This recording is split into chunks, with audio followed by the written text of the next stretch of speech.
Yo, yo, yo, welcome to another edition of the Geeky Bros Podcast. It's your boy Darcy here. And this is Big Geek Umar. How you doing today, bro? Pretty good. I notice that every time when Tactix will be joining us later. Yes. But whenever I have to start, I always say it the way he says it because it's the first one in my head. And then when he's not here, I say my thing the other way. I don't know, totally random, but I just noticed that. I how did you not doing? notice that. I'm doing well. I am it's Friday. Happy it's Friday. And I am really excited for our main topic for today. But we're gonna hold off until Tactics arrives. Because let's just say the three of us have not all discussed it together yet. Yeah, So you and I discussed it last night after watching The Flash. yes, I have now repeated watching with both my bros, just like I did with Across the Spider-Verse. Hey Nagar, how you doing? And so was just kind of like the three of us haven't gotten together to discuss it, and Yeah. I don't think Tactics knows anything about what you thought about the movie, and I purposely have said nothing.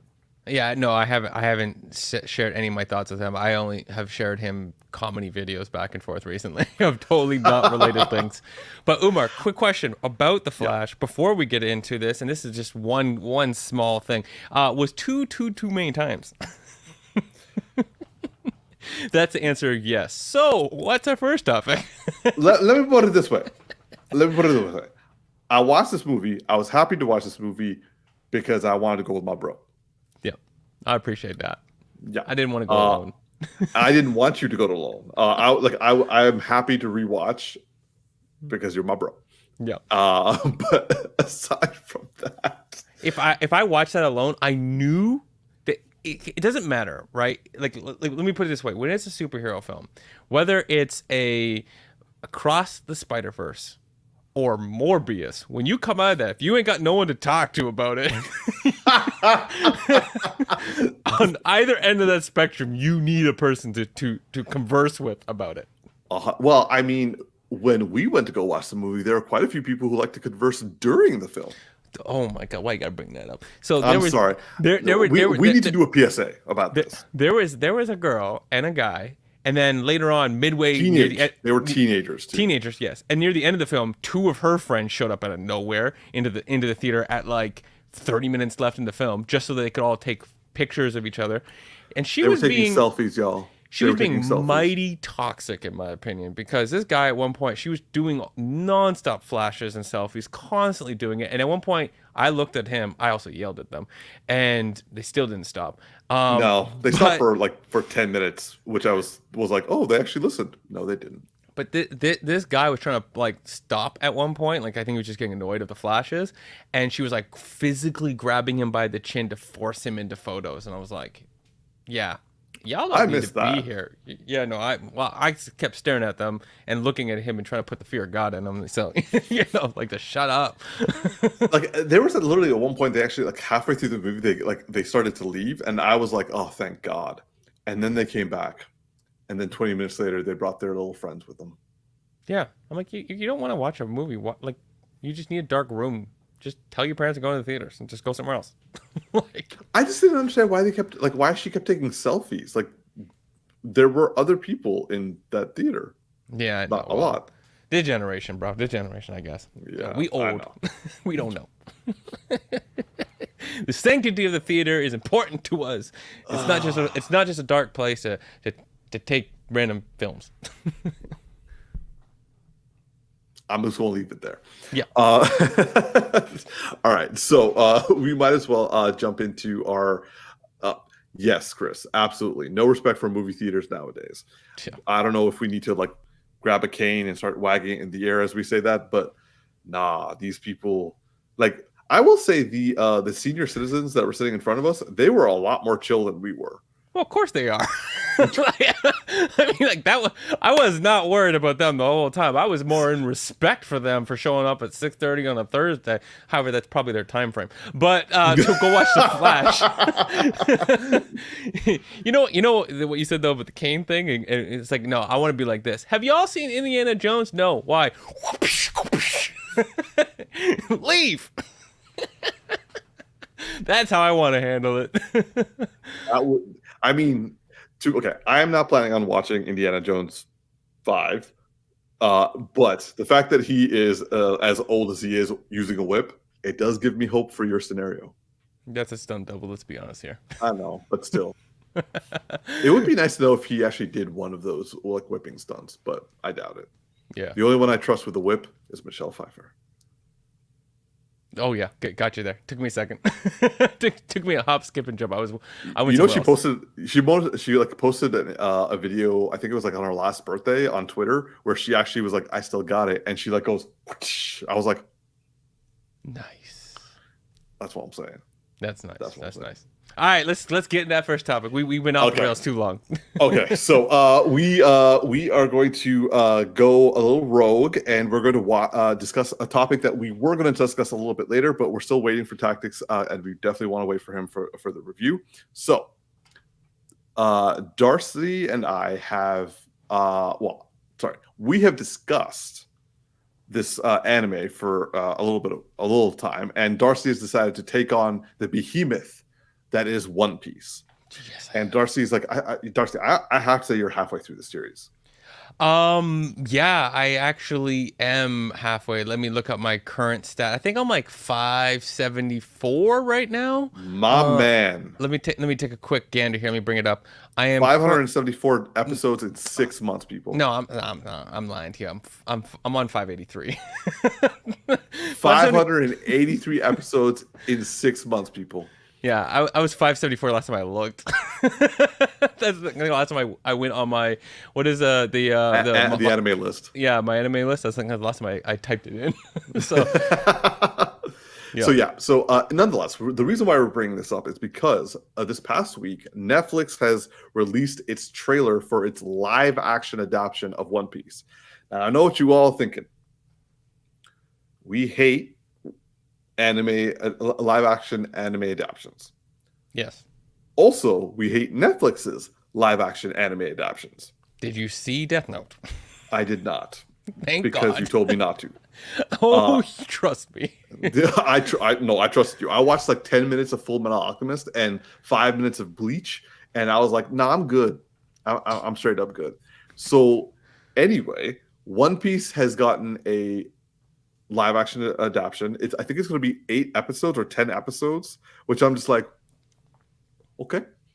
And the trailer dropped recently. So since Tactix is never going to touch that anime series with like a 2x4, and I'm not going to watch it until I retire.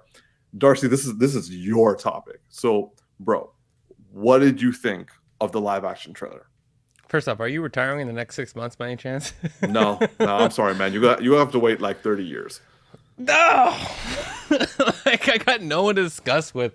I mean, I do message Maybot randomly at times just to make jokes. I was with my partner the other day, and she like randomly said something about her shadow, and there's a character who has like their whole origin when you meet them relates to their shadow, and I just said something like, "Well, don't be careful not to walk in the light, you might die." And then of course my partner had no idea what I was talking about, so I just like randomly turned. I was like, "Maybe I need to tell you a joke." I need somebody who understands by myself in this crowd. Sorry, bro. But anyways, sorry, that's all good. So they dropped their trailer, and like you, I watched less than 5 minutes of Full Metal Alchemist. I literally skipped through to find the action scenes and then just kept moving from there. My thing about this trailer, I've watched it more than once, mostly on TikTok, people were talking about it, and I feel guilty is my feeling right now. And it's a weird feeling because my knee-jerk reaction is it's going to suck. And that's based on evidence that statistics. Okay, so like let's take, what was the most recent one? Cowboy Bebop, right? Oh God, I forgot about that. Yeah. And so that was the one where the cast was sincerely dedicated. Yes. Right? And the creative team was sincerely dedicated from what I understand. Right? Yeah. And it couldn't hold a candle. That's what I'm worried about. The cast feels excited. And for instance, when I see Zorro with his 3-sword style in that early fight, okay, actually that looked pretty dope. It's not as it's like a realistic take on what he does. But what he does is fairly unrealistic with swords, right? Like, not just the fact he uses 3 swords and one of them's in his mouth when he fights. Not that part of it. Because, like, yeah, there's a way to figure that out. It's just that he has, like, moves like 360-pound Phoenix, and it basically cuts the air, and the air hurts the person. That's where you start getting to a point where you're like, is this going to be like Avatar, the movie? Right? Where it's going to hit wrong? The other problem that I have with this is One Piece isn't short, and it's not that One Piece is specifically 1,064 episodes right now. That's not even the part because that makes me more worried, because Naruto is over that number, right? And it's isn't it like around 1,000 episodes total? If it's lesser, I'm either way. But I'm going to say 800 to 1,000. Yes, let's say yes. It's a lot. But I would say that Naruto has, especially in early phase, half of every episode was the last episode, right? And then there are giant filler arcs that are just like you don't care about. And there's 150 filler episodes in the first, like basically half the first series is filler. And if you watch Boruto, you're basically signing up for filler plus a show. But here's the thing with One Piece: people want to say filler because they're applying old rules, like other anime rules. This One Piece is a show that is not filler. It is long story. It is long story. It is the idea that we are on a ship and we're taking a journey and we're going to meet people and we're going to go to islands and we're going to have adventure. And along that way, as we meet people, we'll learn about those people's history. So we learn to have empathy and all the story that is there. So they will take every character they introduce. They'll introduce 4 or 5 people and they will give you backstory for episodes, so that when you build up to some big emotional moment you don't know about, that character you think you don't care about, you're going to be bawling your eyes out or rooting for them in ways that no other show does, because they'll spend like 5-10 episodes on a character that it feels like people call it filler, but no, it's the background, building of the world. And after you're hundreds of episodes in, if you make it to that level, you love and appreciate that. You're not just waiting for hurry up and let's just beat people up. You're actually looking for the larger story, the journey. So how do you go and do that in 10 episodes? And like, what portion of this are we going to condense into 10 episodes? And how are we going to get the feeling of the depth of characters unless it's very, very short? And I see a lot in that trailer that doesn't tell me that they're going to take like the first 10 episodes, or they're going, like, how much are they going to take from the first season to make the first season, right? And that it's not 10 episodes in the first season of One Piece, right? Okay, it's like 78. I need to correct myself. It's not 10 episodes, it's 8. Either way. I just double checked and I was like, ooh, they took more off. Like, if you're doing it, if let's say you do one season to one season, you're doing 10 episodes of content in one episode. Yeah. I'm kind of hoping that each episode is probably going to be an hour long, but even if you do that, that's 80 hours. Sorry, that's 40 hours. No, wait, no. 80 hours. No, it's I just 8 hours total, but the ratio, if you're doing 10 episodes to match, it's like it's not enough. 80 hours to 8, yeah.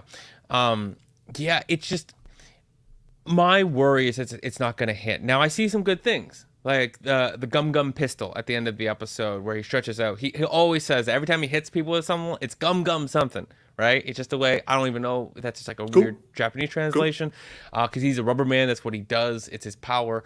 And there's a lot of... Hmm? A Rubber Man? Rubber Man, isn't that a song? Could be. Okay. Anyway, sorry. Go on. I feel like we're referencing a Beatles song, but it's not Rubber. It's like something else. But yeah, I'm just worried that it's not going to hit. And it makes me feel guilty because the people in the community are super excited about it. And I thought the people in the community would be the first ones to be like, nah. And the thing is, Luffy doesn't feel entirely like Luffy. He feels a little bit more giddy than he should. Now, I can't say that I remember exactly what he was like in the very, very beginning, and his character has evolved. So he might have been a little bit more, but the statement like where he's like, I'm sensing some tension, I don't quite feel like that's how he would act. I feel more like he would ignore it because he would be a little more. He's highly emotionally aware of stuff, but he's also comes off very daft all the time, Okay. and very selfish and simple minded. But he's also deeply intelligent when he needs to show you that he is. But most of the time he doesn't care. Most of the time he just prioritize eating meat over anything else. That's how he is. He just loves his meat. He just literally wants meat all the time.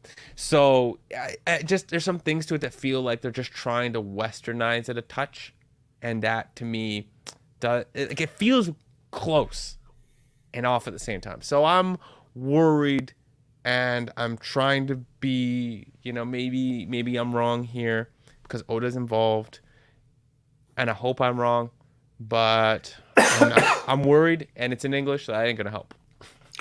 Uh, okay. So I was going to say something, but I'm hold off for 1 sec. Chris, you're correct. Rubber Band Man from the Spinners. That's the one I was thinking about. Is the song that I was, yeah. So yeah, because I think they had that playing in Endgame. Anyway, thank you for that because I was thinking about it. All right. Now to my question that I was going to ask you. Oh wait, you haven't seen Cowboy Bebop the anime, have you? Sorry, the anime. I thought you were gonna say the Netflix. Well, no, I haven't seen the anime either, but I definitely am not gonna run out and see the Netflix. Okay, no, the reason I was going to ask is because I have seen the anime and I watched like 4 episodes of. No, actually, no. I watched the entire series, but I was skipping through it. Halfway point to the end, I was skipping through it because I just couldn't deal with it anymore.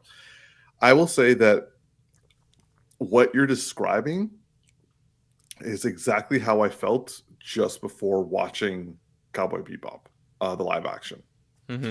Like they definitely were like giving their hearts out. I respect the attempt. It's a better adaptation that has ever been done before, but it still failed. And I don't think we need this. I don't think we need to do adaptions. Yeah. But what do I know? The thing is, if you ask me what animes are the best to adapt, the number one I put up is the number one they failed at the hardest, which is Death Note. It's the most the easiest one to adapt. But if you want to do it right, you need like who's the director I'm thinking of? Is it David Fisher? What movie? 1 second. David Fisher, director. Is that, or I'm thinking the wrong person? Fincher is the director. Fincher. Yeah, maybe that's it. Somebody who does like a lot of like crime drama type type things. Like maybe you take somebody who is it Fincher? Yeah, Fincher could be one of them. Seven, Gone, Seven. That's what I was thinking. Yeah. Zodiac, Gone Girl. Yeah, like that would be a good director for it, for taking on like a Death Note, or you get someone who like does like Luther, like the TV show, like you do that. Yep. Right, because it's a very much a like mystery, mental crime drama playing off 2 people, but I think David Fincher would be amazing for this. I think David Fincher is the best one. I don't know if he'll do it, but like he would be like if he read the source material and wanted to adapt it like play for play and like make it a multi-season thing and being like properly adapted. Like I don't know how they made him a teenager and a white kid, but whatever. I would say that he would be who I would choose or I would approach. I would say his work on the Social Network is actually a really good representation of the tone you'd want to throw into that show, because there was even though it's like a mental game, it's very speed oriented in the way that they make it feel, and the Social Network has that kind of like that jittery, like, oh my god, what's gonna happen kind of vibe. Yeah. But on that note, One Piece is the last thing that I think is gonna make sense in real life. Like it is so outlandishly cartoonish at times, which is its actual draw when you learn, okay, you think it's not a good thing because it's cartoonish, but then you realize, oh, that's its charm, that it doesn't take itself so serious compared to other things. It becomes so beautiful in the way that you enjoy it. And that's not a thing that feels like real people. Like one character has a very long nose, and it was a joke on the fact that he's a liar. So Oda was making a joke at him being a Pinocchio. Now, I did see on TikTok someone made a good statement that to keep that going, they should actually make fun of him for having a long nose, even the character doesn't, and basically make him believe he has a long nose, even though he doesn't have a long nose. Like everyone just says it. That would be very true to the way of adapting it. But still, it's not the same as a literal long Pinocchio nose. Yeah. So, I'm just I agree. I totally agree. Hey. Yeah, what's up, boys?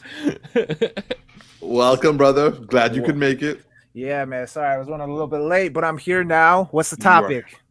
Okay, Yo, welcome to another edition of Geeky. Oh, y'all already did that. Okay. Well, we just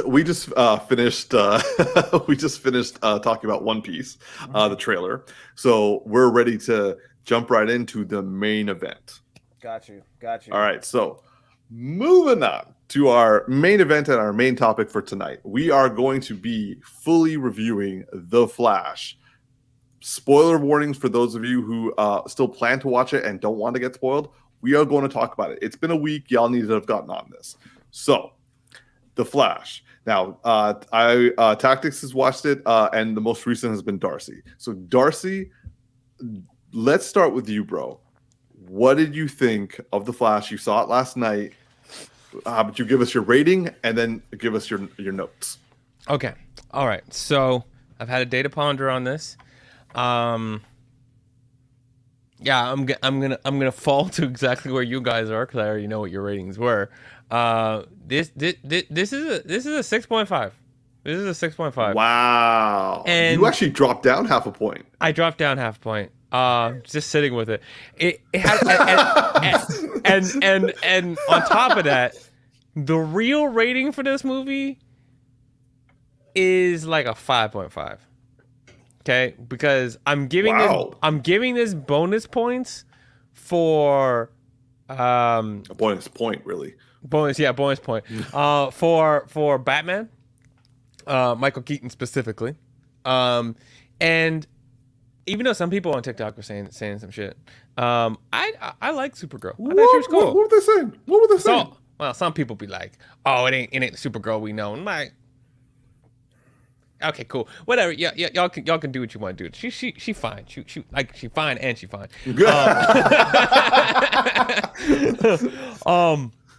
But yeah, no, I mean, it's like, I liked the performance. I liked when they brought in Zod. I actually enjoyed, like, to start there, I actually enjoyed the overall big battle portion of things. Maybe because I'm also a big sucker for Man of Steel. I liked the movie, and I liked everything with Zod's introduction and the way that guy delivered that character, and he still got it. And I enjoyed that portion of, like, when they're in the desert. I'm specifically talking about of that battle.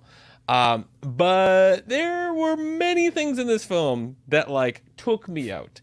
Like, even before I saw Umar off of my side be like, I was trying so hard, man. I was trying so hard. Even though I knew that was coming, I actually had a moment before you started doing that was like, what the?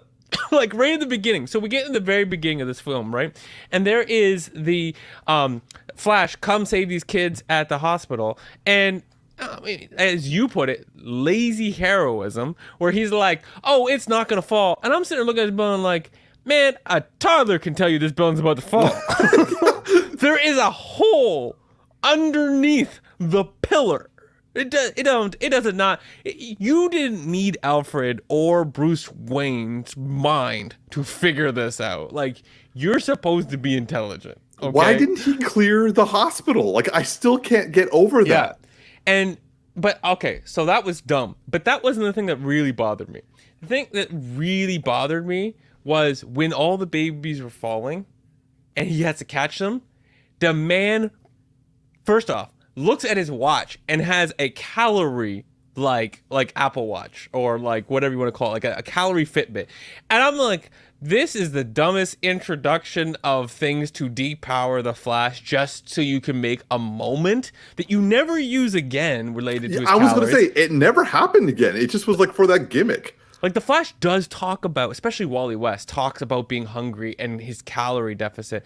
But the Flash would never stop in the middle of saving babies of all things to take a snack break in the middle of babies falling out of a building. This man would run past his calorie deficit, not realize it was there, put the debt of his calorie deficit on his children before stopping to save these babies. That is a Barry Allen for you, man. That guy will come out looking skinny on his calorie deficit before them babies get 2 inches lower to the ground, okay? And so when he was like out here running around doing this stuff because they want to make an X-Men moment, I was like, what the hell is that? That is not how Barry Allen would handle this. And his them personality was bugging me in this. It really settled in for me without the rest of the Justice League how much he's not Barry Allen in this character, and he's not really Wally West either. He's something, Ezra Miller. Yeah, he's just something different, and so not a big fan of that. Now, there were plenty of cool moments. I will say Ben Affleck's Bruce Wayne was good. Ben Affleck's Batman voice was not. I don't know what happened there, because he had an amazing one in the prior films. I don't know if he just came in and phoned it in on the old what do you call it, the ADR or whatever. Yeah. So that the story had some interesting legs, but there's a good movie in there. Yeah. Stuff with his mother, that was great. No hate on that. I know you had some gripes, but I enjoyed everything with the mother. But overall, dumbass speedster. That's all I gotta say. He's not the smartest Flash, okay? And the guy only improved that running by about 5%. The lack of coordination this guy's running, like the way he throws his arms. Like, I get that when you're running fast, it looks like, or maybe is, that you are actually running slow and the world is moving. Like your power is actually moving the world, moving time, and you're not actually, you're moving at a normal pace. The guy looks like he's slow motion jogging, but nobody needs to throw their arm like they're trying to do like a curveball in Major League Baseball. Okay, like nobody runs like that. Okay, the guy looks like he's going to dislocate his limbs at every stride. It's just, and break his ankles along the way. So not feeling that. But there were, Michael Keaton. God bless you, Michael Keaton. Like, guy don't miss a beat, okay? And when he did that little fight down in Russia, that was good to see. I was like, that's what I always wanted to see. That's the fighting I always wanted to see with him. I'm glad I finally got to see that. So, yeah, Michael Keaton, Supergirl, Zod. There's my film. All right. All right. Any last things before we go to T? I just wish I saw Across the Spider-Verse last night with you. I really wanted to go see that instead. I think most people are saying that. All right, T.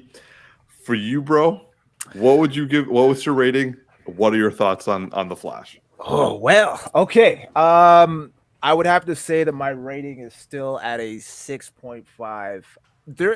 I agree with you, Umar. There's a good movie in there somewhere. but I don't know where to find it, to be honest. I don't know where it's at. I was rooting for this movie. I was with you when we first saw the first trailer, and we both lost our minds, especially with the reveal of Michael Keaton coming back as Batman.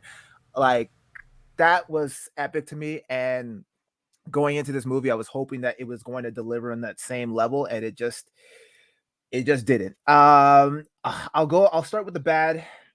Okay. Go with the good, and then my overall opinion of the movie. So the bad for me, and I heard this going in, and even then, sometimes you hear about like, oh, the CGI isn't quite there. Yo, this CGI was fucking terrible.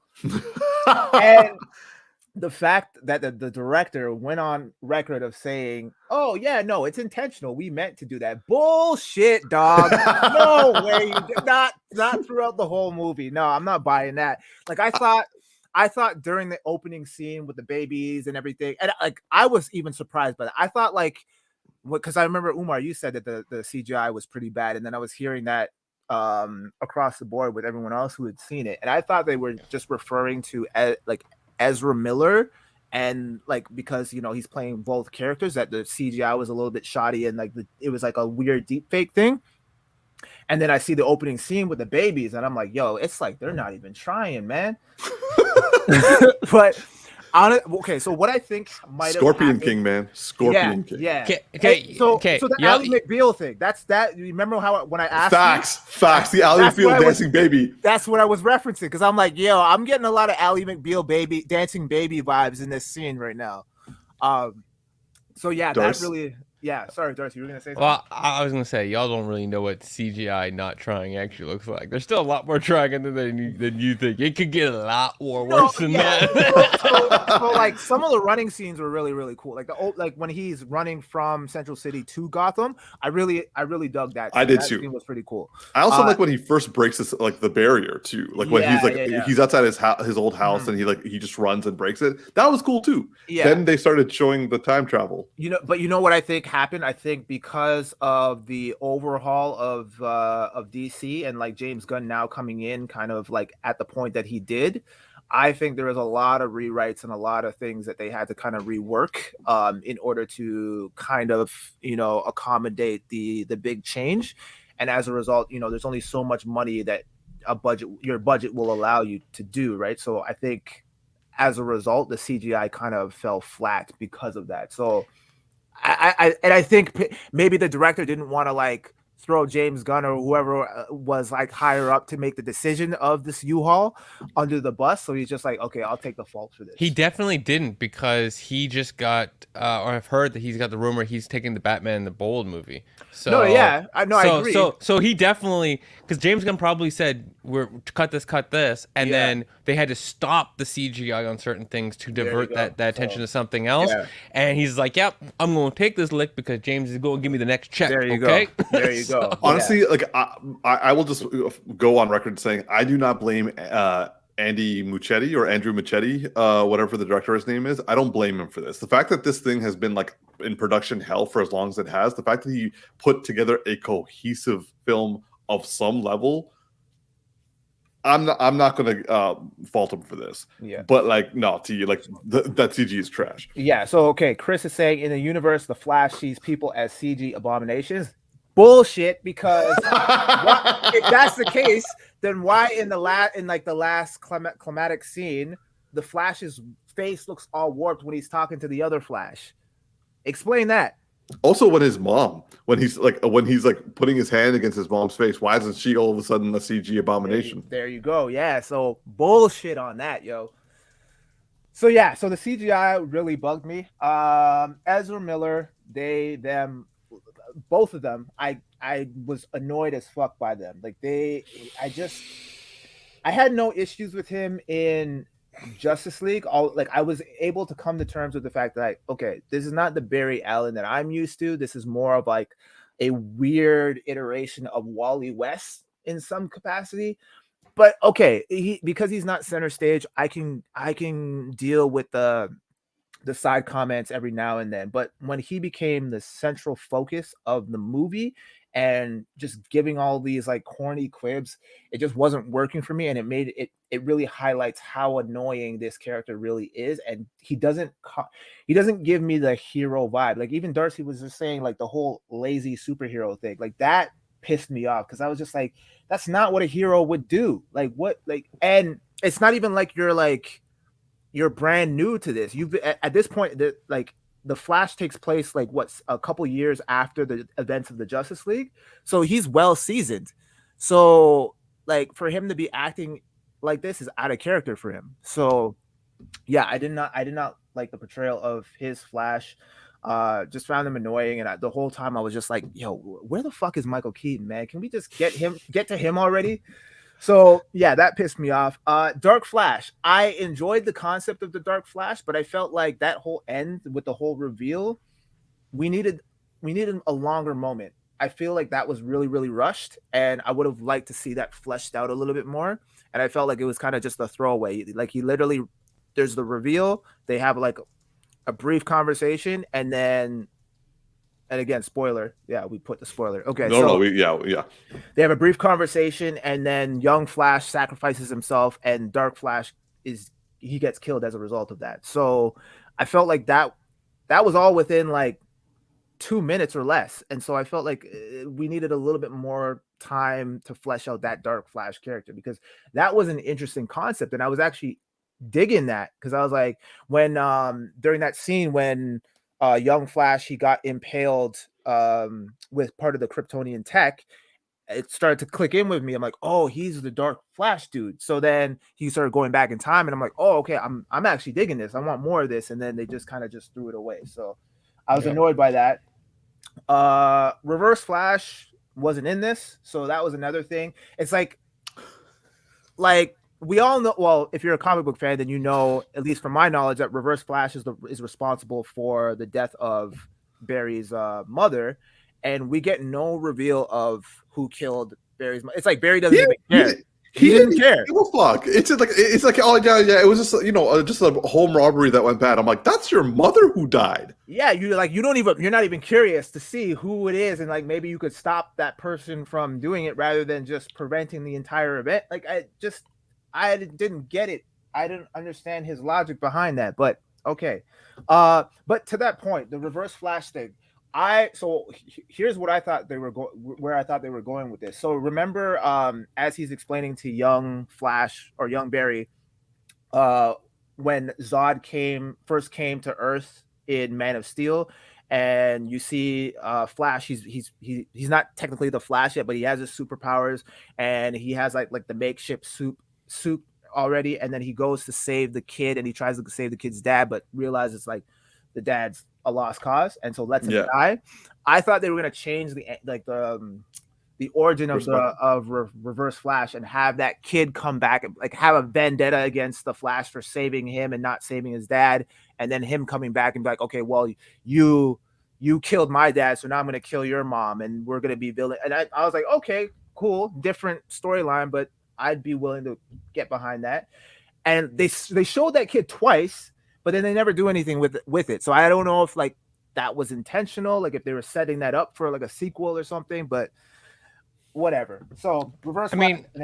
I think there was a lot of stuff that was set up for a sequel that got cut because we're canning the DCEU and we're moving the DCU. So I think whoever the killer was likely was that, and it was just like, nope, possibly, we can't show that anymore. I'm hearing news that if this had done well, then it would have been a setup for Batman Beyond. That's bullshit. They're just saying like, oh, I know that's what they're saying, but like they were already saying that they had shut down the Michael Keaton Batman. That's what thing. I thought. Also, they know that most of the reason people went to go see this movie was Michael Keaton. They knew he was a draw. They're just saying that to like get back at us or whatever. But also now apparently Warner Brothers is giving up Batman rights like away. Oh, really? I didn't know that. Oh, that was to some of the Potentially. music, not Batman as a whole, was it? Oh, okay. I thought it was like as a whole. I was like, oh shit, like No, because it's that link that you share was related to WB giving up rights to several of the music properties, so like Gotcha. My related bad. to different Yeah. things. But I honestly think that like the people who would say like, oh, it was a setup for Batman Beyond, were people who were doing all this stuff at WB before James Gunn and Peter Safran came in, and they were like probably still pining in the background to get the Zaslav or whatever, the head of WB, to give them their way and to not, to get around what the heads of DC are now doing. yeah. And then just to finish my bad list, I was digging Ben Affleck until the lasso of truth got to him, and then I was like, y'all just you did the same thing that you did in Justice League. You did my man dirty once again. This was supposed to be his redemption story, and you fucked that up. So fuck Ben Affleck. Well, not fuck Ben Affleck, but I liked his Bruce Batman. I liked his Bruce Wayne moment with Barry. That scene was really good. The fact that he's like trying to stop him, and also that they had like a nice small character moment where he's like, yeah, I'm all by myself, and he's like, I'm still hungry. We can still hang out, and he's just kind of like almost like sadly laughing at this kid. And it's like, nah, man, next time. But and he just goes and I like that. I'll wait until the rest of it continue. Yeah, I hated that scene. It reminded me of Joss Whedon's Justice League, and at that point, I was just like, okay, get this man off the screen so we can bring in the real Batman, Michael Keaton. So Chris Tari has a comment regarding this. So they shot an ending at the courthouse with Keaton's Batman, Supergirl, and Cavill's Superman, right? And they cut it. Yeah, they cut a lot of stuff. There was supposed to be 3 endings apparently. Yeah, one with Wonder Woman too. Yeah. The ending that we got was funny as hell, though. But I definitely would have preferred Superman. So I do. I'm very passionate when it comes to Batman, and when you as you should, the character, sir. It perturbs me. Ooh, nice word. So, but by the way, how did you feel about that Batman at the end of the movie? It was funny. So you know what? I was willing to welcome that because I felt like it's not George Clooney's fault why his Batman was so shit. No. So I'm like, yo, okay, give this man redemption. I'm all for it. If that's what if that was the angle that they were willing to take in terms of giving him another shot at it, so he could actually do the character justice as opposed to just being at the mercy of a director who clearly didn't understand the lore of the character, then I was all for it. I didn't mind the George. I was upset that that reveal was ruined for me because going in, I already knew that was going to be So Darcy, you're the only one who had a natural reaction. Tactix and I both had someone spoil it for me, and I think both of us from YouTube, right? Yeah, I saw the thumbnail. You put it in the fucking thumbnail, bruh. Fuck, and it was the day of too. It was the day of that he did that. Yeah, it's the same thing that happened to me with Spider-Man, No Way Home. Like, I knew I was on YouTube and I saw the scene through the thumbnail of Tom Holland about to stab the Green Goblin with the glider, and then Tobey Maguire getting in the way of it and holding it and preventing him from doing it. And so I was like, okay, well, Tobey Maguire's in the movie. Chances are Andrew Garfield is too. So that was ruined. So I wasn't really all that surprised when they showed up. But anyway, so those were the main bad stuff that I wasn't jiving with this movie. The good, I really only have 3, to be honest. Short list. Michael Keaton, he delivered in ways that I never thought in a million years I would see Michael Keaton's Batman doing half the shit that he did in this. But I'm like, I need a movie like of just him doing that shit, because like obviously like in '89 they didn't have the technology to really perform, and the suit was obviously very restricting. But to see him dropping fools the way he did, and actually seeing him like do sidekicks and shit. Oh man, I was and like, the Danny Elfman music backing it up while he's doing it, bro. Or when he drops out of the Batwing, right? Yeah. Or when he takes on a Kryptonian, bro. Like that, he's like on the man's back, just like feeding him. Like, and I'm like, yo, what is I need a movie like this right now. And my favorite part is when he hacks in with a flip phone. Oh, that was okay. That was hilarious. I love that. That was dope. Yo! I tried to reference this in the movie theater with Umar. He didn't get it. Tags, I think you'll get this. Remember back when Kelly Rowland was trying to text Nelly. Dilemma. Oh man, yeah. There was like a song back in the day, and so she was on a flip phone, but it was one of the ones that was like it was starting to be computerized, but they put over top of the video, they put over like a fake screen that wasn't really there, and she was texting, but she was using Microsoft Excel, filling out the cells. So they're like, so people have a meme going, they're like, I'm still waiting to see if Nelly got the text from when she's filling out in Excel. But anyways, when he pulled it out, I was like, Kelly? Yeah, you said that, I was like, Oh man. I'm like, I'll tell you later. That was a great scene. And then when he had the measuring tape, and he's like, "How much?" that was great. Like, some people were complaining about like the fan service. I'm like, nah, give me all the fan service, man. They can all shut up because I need the fan service for this movie. What else does this movie got? Yeah, exactly. No, like, he even had the lines like, "You want to get nuts? Let's get guy." I love Batman '89, so I don't care how corny that line was. Give it to me. Give all of that to me, man. Also, I'm not gonna lie, I miss the old Batarang, and I love the fact that we got to see him just chuck that baby. And the old school grappling hook. That was dope. That was super dope. I like that. I really, really like that. So yeah, Michael Keaton did his thing. I expect no less than from this man. I want him to teach temporal physics.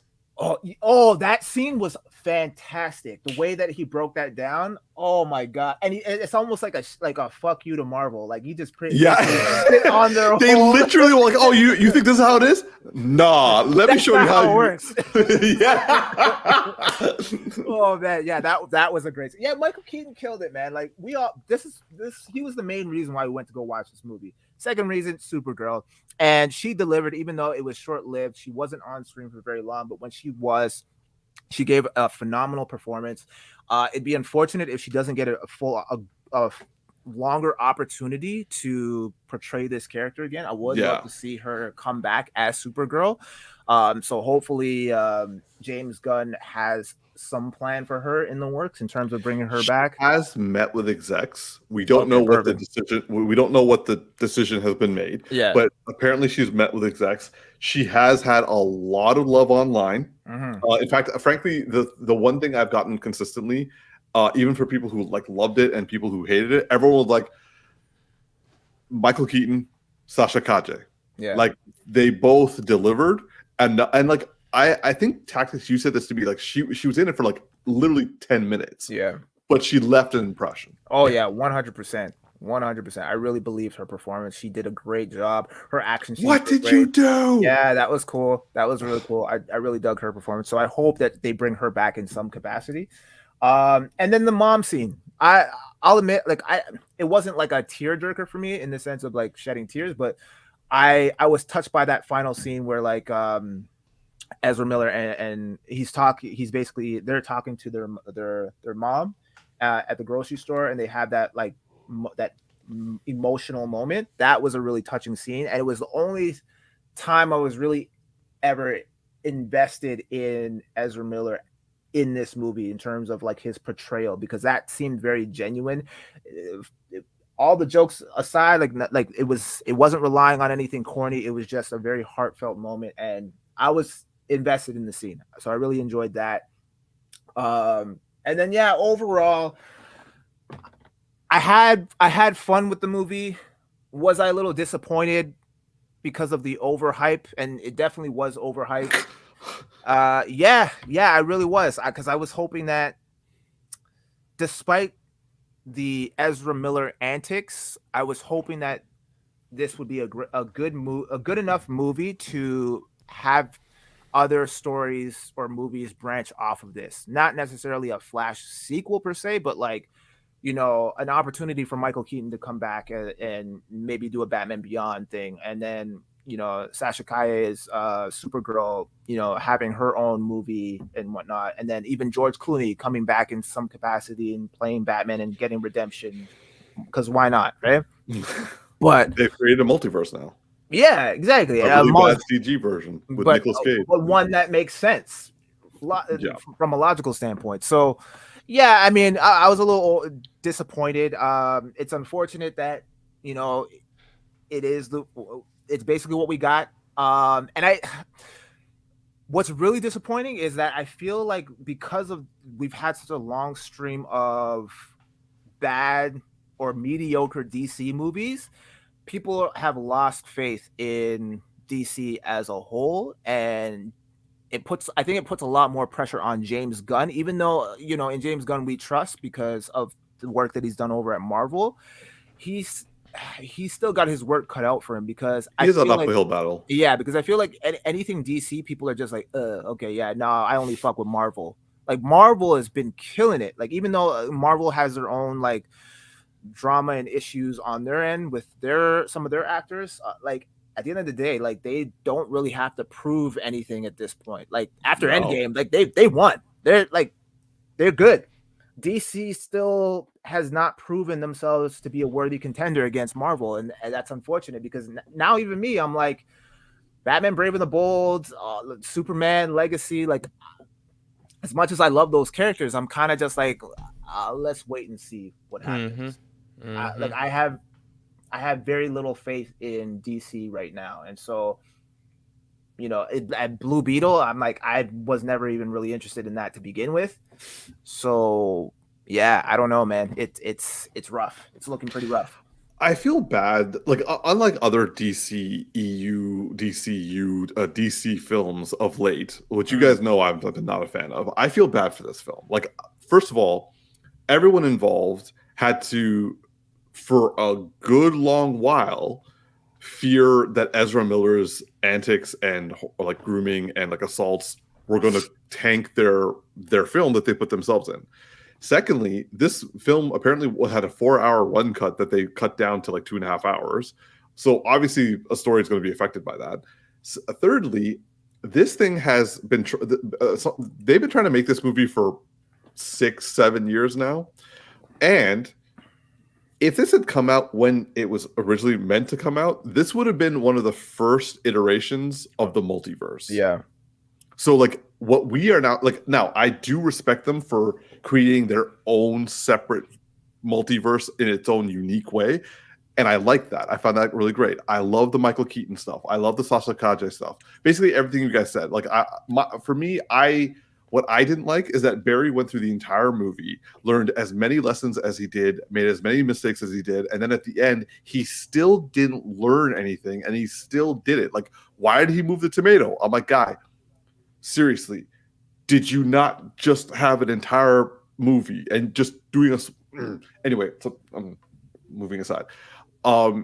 With this film, I feel bad for it because they had a main actor that went crazy or revealed their problems. They had writers and directors coming in and coming out. They had concepts coming in and coming out. Sasha Kaje and like a few other, like a lot of the other like actors and actresses, all would have, and also like Barry's mom, like all of them were trying to like break themselves out with this film, thinking that this would be their big break. And for a while, it looked like it wasn't even going to happen.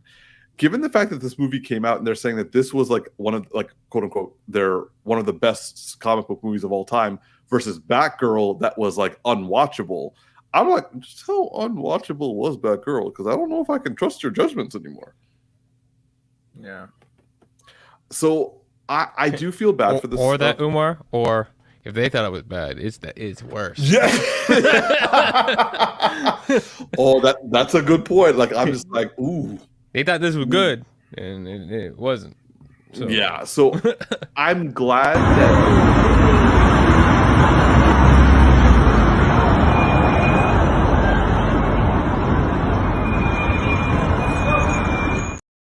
Sorry, I had to. The Tim's, you have that on, just on ready.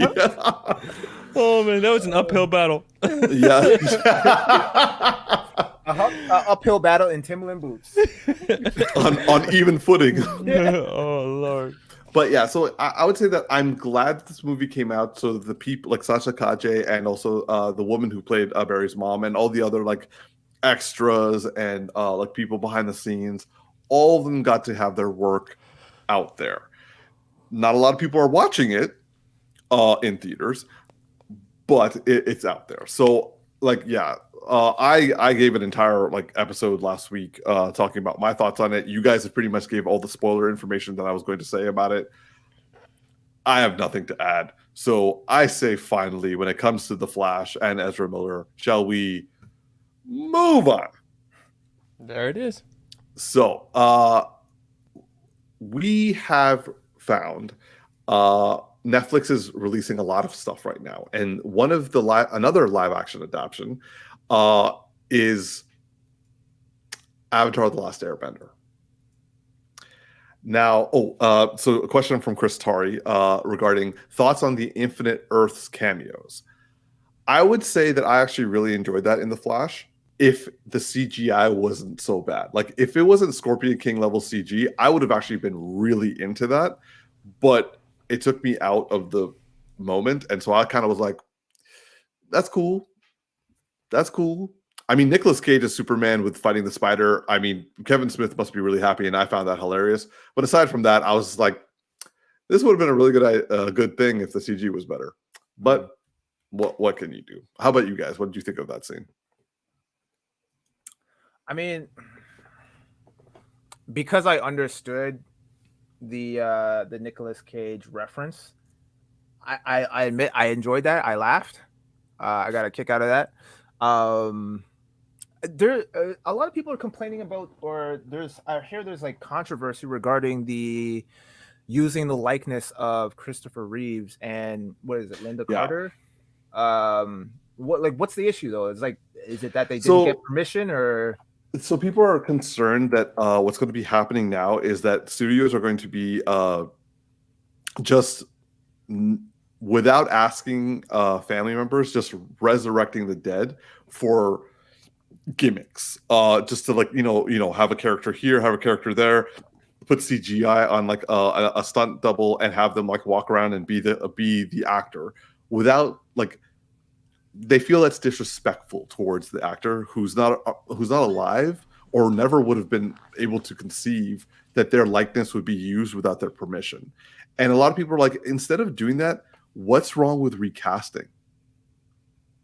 Yeah, I mean, in that case, you can't recast because that was because like Fast and the Furious and Star Wars started it, but the thing is, they were never central figures, but they did it in a way as kind of like a nod. But the thing is, it then kept happening, and now with the Flash, it happened a whole shit ton, and people are like, okay, because like for example, the one one of the Supermen, I think his name George Reeves or something like that, or I don't know, George Reeves. Yeah, he committed suicide because of the Superman role.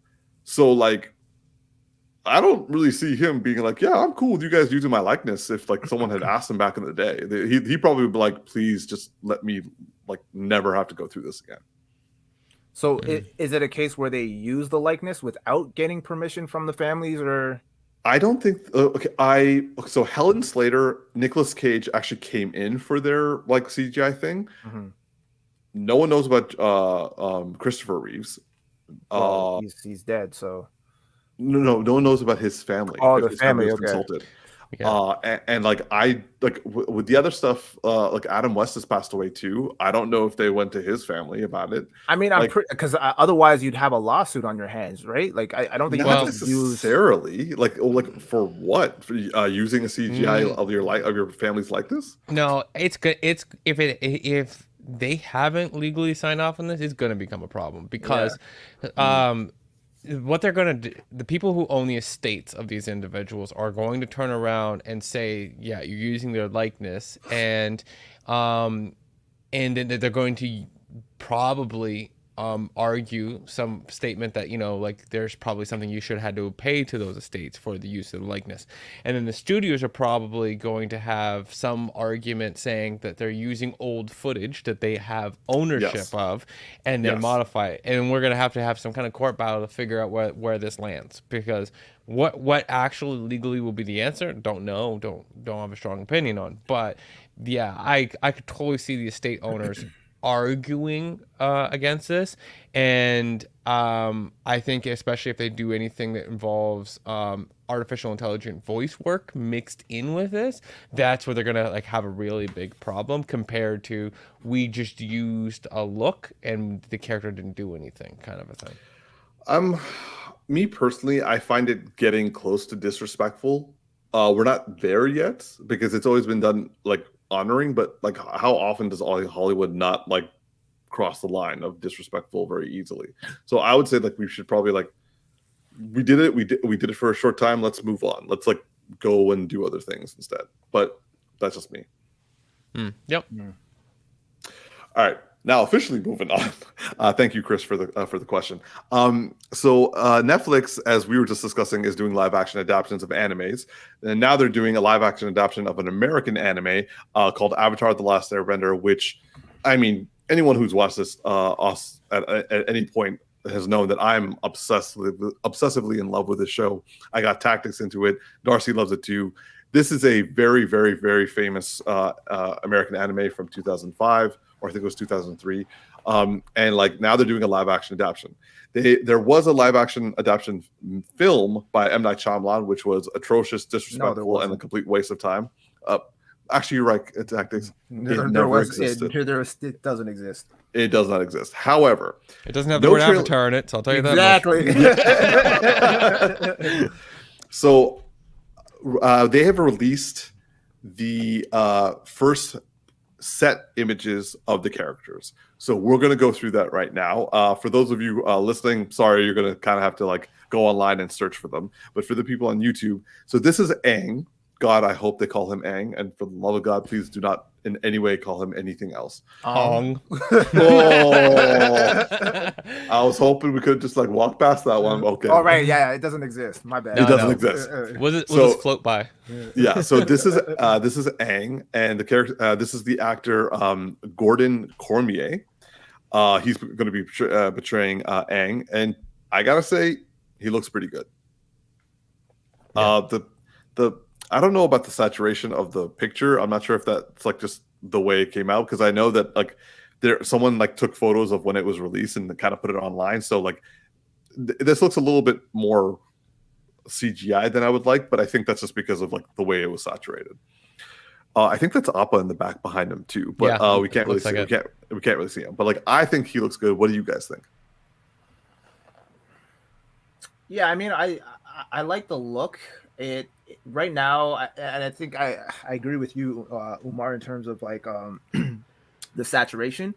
It does come off a little bit more cosplay to me, but yes. So I need to see it in like real time, like exactly, to actually kind of get a better gauge of it. But I mean, it looks good. It looks fairly accurate to that of the animation. So yeah, I don't really have many criticisms regarding the look of it. Darcy? Yeah, I mean, the look is on point. I'm even seeing a comparison picture between the animation and him, and like, yeah, the look's on point. Now, is it these outfits, like the actual clothing, are always going to look cosplay, because unless you actually invest in building or using the materials you would actually use in whatever era a film is made in, you always end up making something cheaper, and it ends up never looking quite. It doesn't have the weight to it. Like this very much looks like a very light cloth material that wouldn't be the material that I think he would actually use, because I don't think it would exist in that era. But regardless, does it look accurate? Yes. Does it look better than the last version we got? Yes. Am I excited? No. But keep going. I will agree. Yeah, no, I will say seeing these pictures does not make me feel better about this live action adaptation. It's just nice to see that they are improving the look of the characters, because this is more accurate in terms of like racial representation, and also more attention to detail, in my opinion. So yeah, so Show me Uncle Iroh, and I will be. Yo. I think I'll be more on board if they nail that look down, where you can get him like an old guy to look very, very wholesome. Like, yeah. Well, we know who the actor is. Who's the actor? Not this guy, but no, that's the character who's playing Zuko. His name is Dallas Liu. The guy who's playing Uncle Iroh is Appa from Kim's Convenience. The father from Kim's Convenience. I gotta see him in the full beard. I gotta see Yeah, the me whole too. thing. But I already have signed. Like, that is the person I would have chosen for Uncle Iroh myself. So they casted him perfectly, in my opinion. So this is Zuko. I will say his scar looks better than the one that was in the live action movie, but still, like, it looks cool, but it's just an image. It's also nice that they are going they're using Asian actors, and also for Katara and Sokka, they're using Native American individuals as well. Mm-hmm. Yeah, so this actually looks appropriate for the first time. Except unlike last time, where it was just a straight up white person in with other Native Americans. Mm-hmm. Mm-hmm. Yeah. Yeah. So I will say that they it still looks like cosplay. I'm not a big fan of the saturation, but they look better, but it doesn't make me feel better. Random question.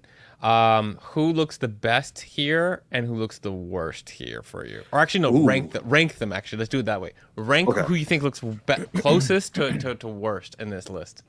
I will honestly say that, in my opinion, Sokka looks the worst. I think Aang looks the best. Zuko and Katara next, with Zuko third.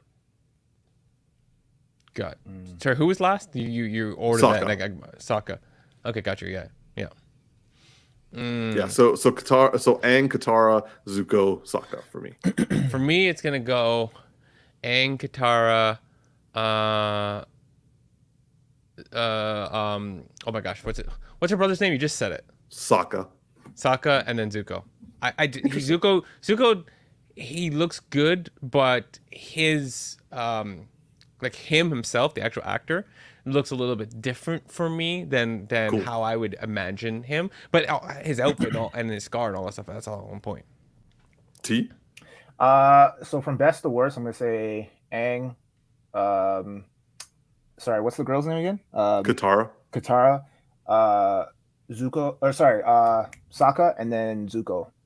I agree with Darcy. For everyone else, when I saw them initially, I was like, okay, yeah, I can see their cartoon counterparts. Even Sokka, I'm like, yeah, that I can see that. With Zuko, I had to do a double take, and I'm like, I'm not really seeing him yet. And maybe it's because of the helmet. I need to see him without the helmet, and just, yeah, I don't know. It's not sticking for me yet. I'm sure the actor is great, but yeah, in terms of visually, I don't see it yet. Fair. Okay. Yeah. Well, nonetheless, we will continue our coverage of this. I'm terrified to watch the first episode, but here we go. So, moving on to our next topic. There was a release of and then I thought it was a trailer, but it turned out just to be an announcement of Cobra Kai season 6. So I'm going to hand this over to my boy T, who is the Cobra Kai lover on our podcast. T, what were your thoughts of the announcement of the season 6 of Cobra Kai? Yeah, I mean, I thought it was going to be a trailer, and it was really just them kind of getting together and doing a table read. I've loved this series.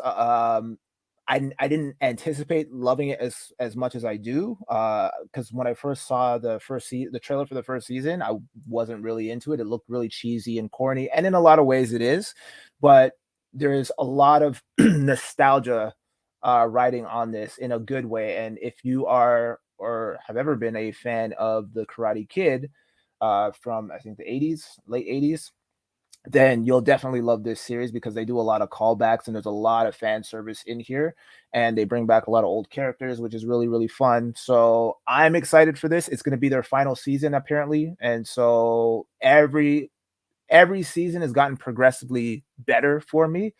It's a wild ride, and yeah, I love this show. I have had a great time so far. Darcy? I don't watch the show, so Okay, yeah. So like, yeah. Moving So on. moving on then. Moving on to our final topic. So the trailer for Kraven the Hunter has come out. Sony's release, and I'm just gonna give my quick thoughts on it. I'm gonna jump ahead on this. I was interested to see because I heard some positive feedback of this trailer. I heard it was going to be rated R, which I also found to be rather positive. I like the director because he's done some like decent work in the past. The director is called J.C. Chander, and for those of you who don't know, he also did Margin Call, All Is Lost, of A Most Violent Year, and Triple Frontier. So like, not known for doing terrible films. He's actually known for like having some pretty good hits there. So I watched the trailer, and for the first half, I was like, okay, this actually, like, basically by the point I was like, oh, this doesn't look that bad, and I didn't get to say that bad in my head fast enough, and then the rest of the trailer happened, and I'm like, okay, this is exactly what Sony does. This is some bullshit. If you have to change the character, have to change his powers, change his backstory, just don't make the character. But whatever, it's Sony. They want to make their Sinister Six. They want to like keep throwing out these like villain focused films and ruining my day. And I just, you know what? I'm just so mad. I'm just gonna peace out. I'm on peace out, and I'm just like, I can't live like this anymore. I gotta ask you a question, and it's not gonna get better. Okay. Okay. So I was watching a guy on TikTok and who's deep into the comics. I follow him. I forget. I've sent videos of him to you. He's like King and Queen Lion, something like that. And he was saying that a lot of people are saying that his powers are changed, but they're not actually changed. There's a lot of things that are actually representative of the comic, other than the fact that Spider-Man doesn't exist in this movie, as far as we can tell. So what are the powers that you're saying that are changed? Because I don't know the character enough, so I'm just curious. So he apparently got like blood mixed with animals, and so therefore that's how he becomes as powerful. Yeah. Sorry, how he got the power. Yeah, that's definitely because that like was called out as like, being different. Yeah. no, because how he got it in the comics is, and also he's supposed to be like 70 or 100 years old and looks like a 30-year-old because he's taking mystic herbs that gives him enhanced strength, makes him heal faster, makes him endure a lot more, makes his senses stronger, and also he's like a world-class athlete on top of that. And he's just kind of like, it, like, yes, you could say that like this is just a different format of it, but like also at the same time, like he's not hunting other animals or like trying to be the best predator in the world. He's going after his father's empire. Yeah. So for me, I'm just like, I can't even. Because the things that I heard that were similar were the spider dropping scene. That's straight out of the comic. The fact he doesn't like poachers, that also is something that's representative in the comic. But yeah, so I hear some of those differences. I was just curious because I'm like just seeing what those deltas are. Yeah. All right. I need to bounce out, but everyone still wants to hear what you guys think. So, Darce, let's start with you then. What did you think of this trailer? There are elements that are cool, and he literally just bounced out. He didn't even care to listen to what you had to say, man. Yeah, we're gonna have to handle that in another podcast. Yeah, I mean, overall, from my vibes on this is that the rated R aspect gives it a chance of being somewhat entertaining. I like Aaron Taylor Johnson. I think he's going to do good in whatever he does. He's going to commit, and there's a lot of stuff that's like seem cool. Like this scene here where they're like, "Where is this guy?" And he's like, "Well, you're standing in him," and you look down and it's like blood around. That was super fire.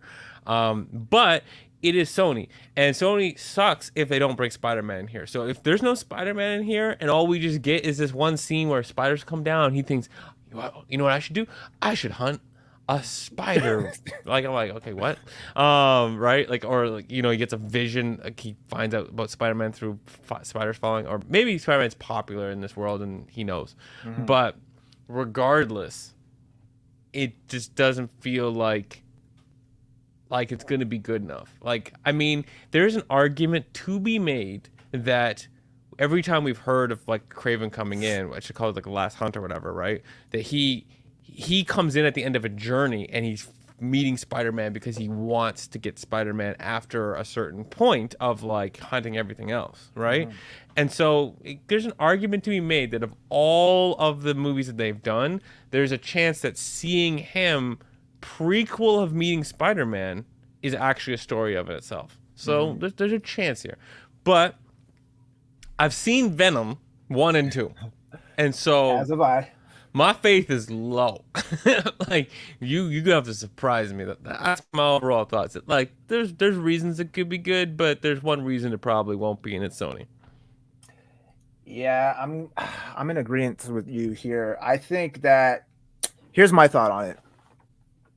Watching this trailer, if you separate yourself from the character in the sense of like, just say, okay, like say you didn't know that this character Kraven is supposed to have some sort of affiliation with Spider-Man, and you were just watching this trailer as a whole based on its own merits of what is being shown. It looks like a cool trailer. It looks like a cool action film that could be mildly entertaining. But the fact that we know that this character is supposed to be connected to Spider-Man, and for whatever reason, Sony just wants to build their Spider-Verse without the presence of Spider-Man in any capacity other than just these actual spiders showing up in their movies randomly, for me, it's just pointless at this point. Like you said, Darcy, I've seen Venom. I've seen Venom Let There Be Carnage. Both of those movies were trash. And again, I've said this ad nauseum that I do not like when villains are the show. I like when villains steal the show. So the hero is still present, but the villain is so compelling that he takes center stage, where you're like, oh man, this is a great villain. To the point where you're wondering, how is the hero going to get out of this? How is he going to, defeat this opponent, right? And we don't get this here. Instead, we get a villain who's supposed to be evil, or supposed to be the antagonist to our hero.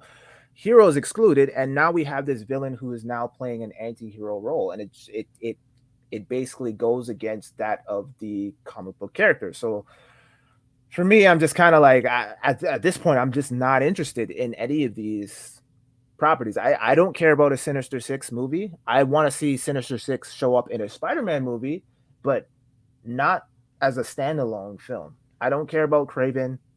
I don't care about any more Venom movies unless Spider-Man shows up in the third one. I really don't care. I don't want to see a Green Goblin movie. I didn't want to see a Magneto movie when they announced that at one point. I don't care. I just want to see, I'm a sucker for the hero, and I want to see the hero story go, or the hero go up against villains. If that's not what you're giving me, then I'm not at all interested. So of course I'm going to watch this, but I'm like, I'm not at all optimistic about it. It looks a lot better than Morbius, I'll say, but that's not saying much because Morbius was shit.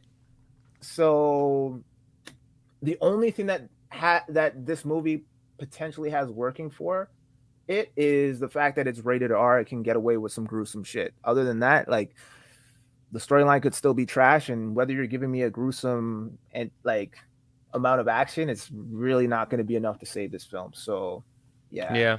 I guess the only hope is that this film ends up being one where it's like a dumb action film that we enjoy, but it's gonna lack. And that's unfortunate because I like Aaron Taylor Johnson. He's great. He's a great actor. Yeah, just not getting the right roles. But the thing is, I feel like he's at the point now in his career where he could be more choosy with his role. So I almost question, like, what was his Like, why? Well, Why choose this role? maybe another trailer is going to show us that there is a Spider-Man and ain't so bad off, right? Maybe we're going to see an Andrew Garfield in an upcoming trailer, because they did show spiders, and that's a big jump from where we've been at before. Right. Like we've been in the Spider-less verse for now so far. So I actually did hear something like that a long time ago when No Way Home first came out, and because technically Andrew Garfield is part of the Sony universe, right? So I mean, technically they're all Sony, but yeah. but like and totally they've all felt like they were part of Andrew Garfield's universe the Right. whole time. so like you mean all these like villain movies. Venom, the way it was shot and the way they presented the city looked like it was the same city and the same universe as Andrew Garfield's. Like, Right. like if Andrew Garfield walked in the middle of something, it wouldn't feel like he was out of place, like cinematically. Yeah. Whereas like the way Tom Holland's stuff is shot, Yeah. it feels far more colorful and popcorn. And then compared to the way it looks in Andrew Garfield's movies. Yeah, 100%. I agree. So if they're using these villain movies as a way to give Andrew Garfield his third movie, I mean, we've already had a lot of shitty villain movies already, but if this is their way of kind of like shoehorning that in, that's the only way I'd be more on board with these movies. Yeah, I have an interesting thought, which is like, well, what happens if they do all these movies and then we get a movie with Andrew Garfield and now we have all the backstories for these characters? Will we be like, this is epic, or are we gonna feel like, yeah, but this is still the same Venom from the last film and he's annoying, right? Like, and it's gonna bother you. It's not gonna hit right, you know. And I don't know where that's gonna land because, you know, with the right director, maybe one or two films, right? Because I don't know if you want to just jump right into a Sinister Six right out of the gate, or if you want to like give it a couple films. But you know, will it hit differently in that context? Because we don't need anything to be told about Spider-Man. We've gotten information, whether we like it or not, related to the villains, and you know, will it work if they can put together a story that makes it compelling as to why these are all in the same place? Other than the fact that it's Sinister Six and they're supposed to be. But since these villains have had no interaction with Spider-Man, we have to at least explain why they would all come together at once to fight Spider-Man. Yeah, exactly. If they've never fought him once before, it's kind of weird to be like, because generally with Sinister Six, it's like, we've all tried individually and we've all failed. So let's try together. It's not like, hey, here's a bunch of guys I don't know. Let's go beat up on one guy that we don't know. Yeah, facts. That's true. But what I realized after putting up this this slide here is that they already had a Rhino in the Andrew Garfield Spider-Verse, his movie. So maybe the guy wanted to take it to the next level. Oh, so you think it'd be the same guy, like Paul Giamatti's character is just this guy, but from a different time or something? Or I honestly think that with the events of No Way Home and the events of Across the Spider-Verse and how everything's supposed to be interconnected, they can find a way to explain away anything. Yeah. Even if they don't do a good job with these films, which they probably won't, but they could still make an argument that things were rewritten because of Across the Spider-Verse. Because really, the Into the Spider-Verse started rewriting everything. No Way Home touched on it more, played with it more.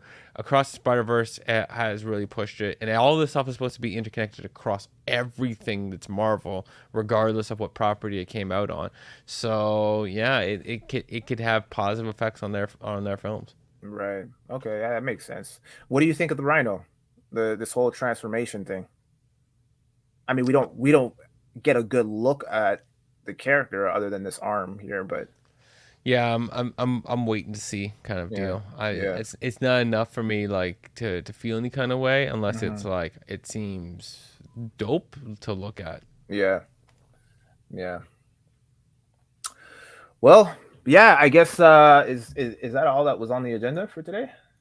Yeah, I think that's pretty much it. All right. Well, okay, I guess we're gonna wrap things up here. That is our final opinion on Kraven the Hunter. We are obviously not all that excited for this movie coming out, but I guess we'll just have to wait and see if it actually exceeds our expectations. So only time will tell. All right, everybody. So thank you so much for watching wherever you are or listening at home. Once again, this is the Geeky Bros Podcast, and I'm your boy Tactix. Yo, it's just Darcy here, and no Umar just left like a bitch. So all right, cool. just All right. bounce. So we'll see you guys next week. Please like, favorite, and subscribe. And thank you so much for watching once again. Peace. Peace.